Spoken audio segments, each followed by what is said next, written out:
Vous savez, oui. Moi j'ai été pendant 15 ans directeur de centre de formation islamique. Je ne suis pas autodidacte en la matière. J'ai été 5 ans membre du bureau exécutif du Haut Conseil islamique du Mali.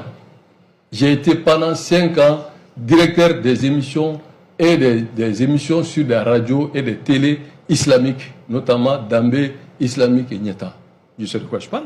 J'ai une légitimité, j'ai une connaissance sans fausse modestie à la matière. Je ne suis jamais venu m'asseoir ici que je suis un journaliste. Mais ça, je connais. Donc, s'il y a un traitement religieux, vous avez donné votre avis, c'est votre droit. Mais si vous dites des choses qui sont des contre-vérités, on ne peut pas s'asseoir, vous laisser développer ça. Parce qu'on parle de faits religieux. Le monsieur a fauté. Ça, tout le monde sait que ce qu'il a dit, c'est inconcevable, c'est inacceptable. Personne ne peut le défendre sur ses propos. Maintenant, le fond de la question, c'est quoi? Vous avez parlé du Haut Conseil islamique du Mali.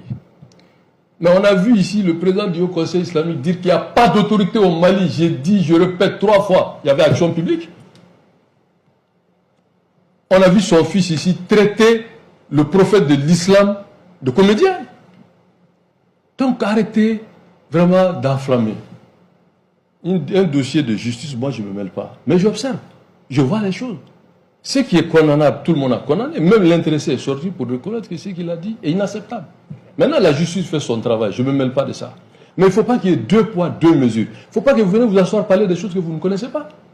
Parce que parler de la prêche, il y a des règles, il y a des principes, il y a des dogmes et il y a des écoles. Le monsieur a reconnu que la manière de dire, ce n'était pas approprié et il a manqué de tact. Et la manière qu'il a dit, il a même insulté. Ça, tout le monde est d'accord. On ne le défend pas sur ça. Maintenant, encadrer les prêches. Mais ce n'est pas les prêches seulement qu'on doit encadrer. On doit tout encadrer ici. On laisse les vidéomans insulter les gens, vociférer sur les gens. Moi, j'ai toujours dit qu'il faut un statut pour les religieux. Ça va régler le problème. Il faut un statut. Qui est chef religieux, qui doit prêcher. Alors, l'État même doit considérer la religion comme un facteur de paix, de vivre ensemble, de cohésion. Mais il ne faut pas qu'on voit des vidéomans au sol du pouvoir qui va même traiter l'ensemble des communautés qui sont en train d'étudier en Arabie Saoudite, à Médine, de les traiter des terroristes. Au vu aussi de tout le monde, il n'y a pas eu action publique. Alors, mais donc, nous pensons aujourd'hui qu'on fait violence sur nous-mêmes pour ne pas exacerber certaines questions. Parce que je sais de quoi je parle. C'est pour ça que moi, je n'ai jamais voulu sortir faire une vidéo sur la question parce que la religion, elle est très sensible.